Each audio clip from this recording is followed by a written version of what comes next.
Welcome to the CyberWire's Career Notes podcast, brought to you by Keeper Security. Cybersecurity starts with password security. Password security starts with Keeper.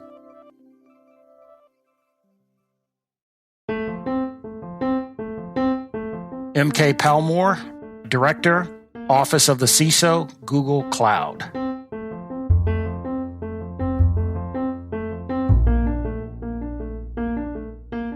Like many kids that grew up in the era that I grew up in, I was fascinated by science fiction, space, and all things electronic.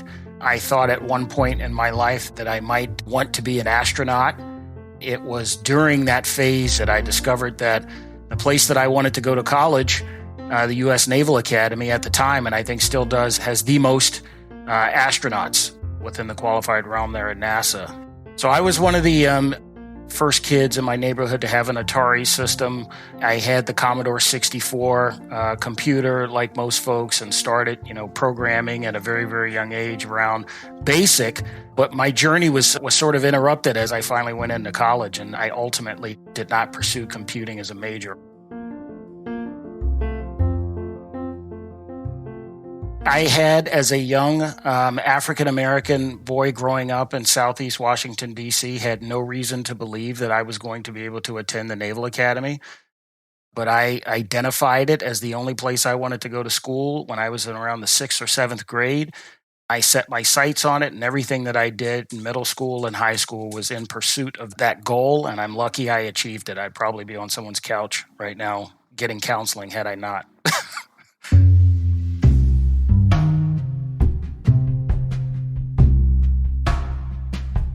I had an interesting path. I only applied to 2 colleges. That was the Naval Academy and West Point. The Naval Academy decided they wanted to send me to the Naval Academy Prep School, which at the time was located in Newport, Rhode Island. It was a good year of transition. It got you acclimated academically and helped you to focus in on some of the other aspects of service academy life that by the time you get there as a plebe come as second nature to you. But it was a impactful experience, probably still to this day, the most impactful educational experience I've had to date.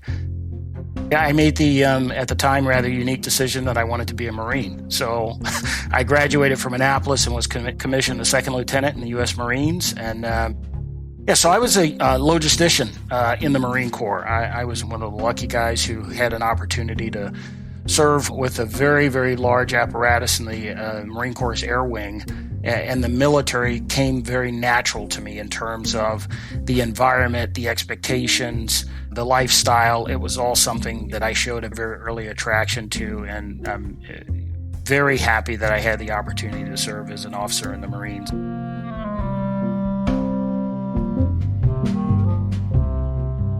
At the time, I was looking for an additional transition, and frankly, without explicit mentorship during my time as a young officer in the Marines, I began looking at other opportunities. I was thinking about pursuing a law degree, and as part of a conversation with a close friend I went to the Naval Academy with, I began looking specifically at the FBI as a potential option. I literally walked into the FBI office in San Diego, which is where I was stationed at the time. They were super interested in me. I was interested in them. And lo and behold, 9 months later, I was back at Quantico training to be an FBI agent.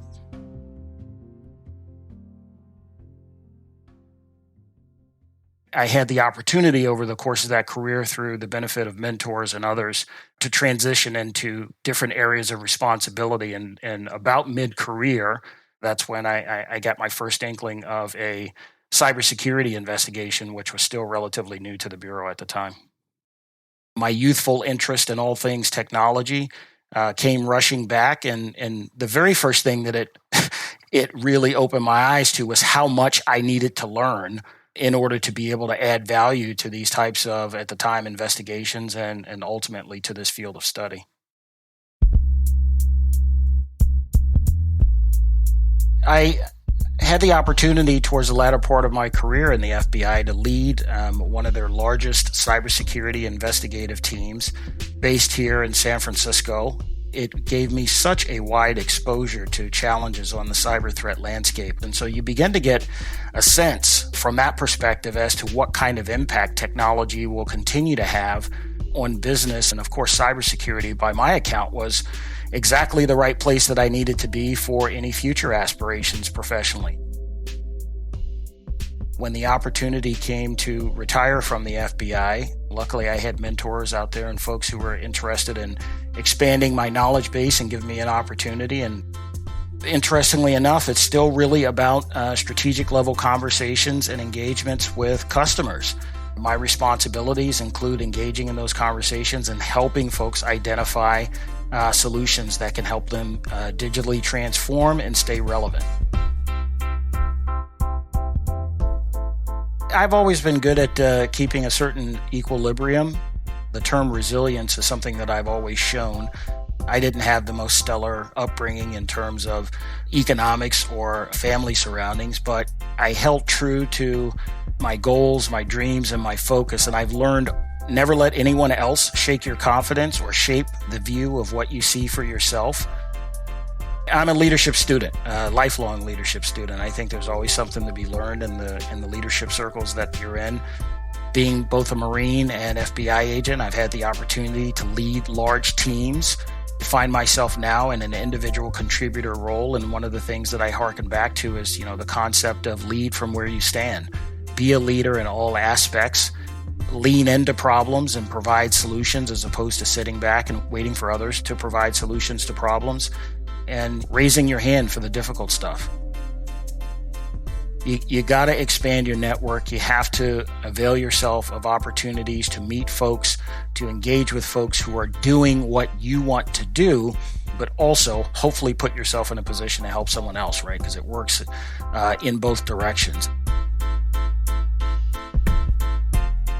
We need more folks in this industry. That's really my passion, especially as it relates to diversity, equity, and inclusion. I don't think there are enough folks in this industry that look like me. And, we're talking about underrepresented minorities. And of course, I include women in that large swath.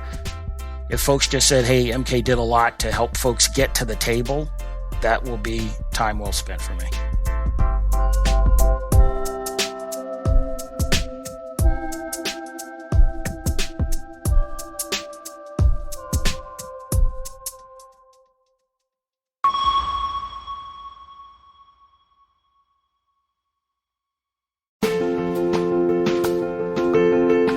This CyberWire Career Notes podcast is made possible by Keeper Security.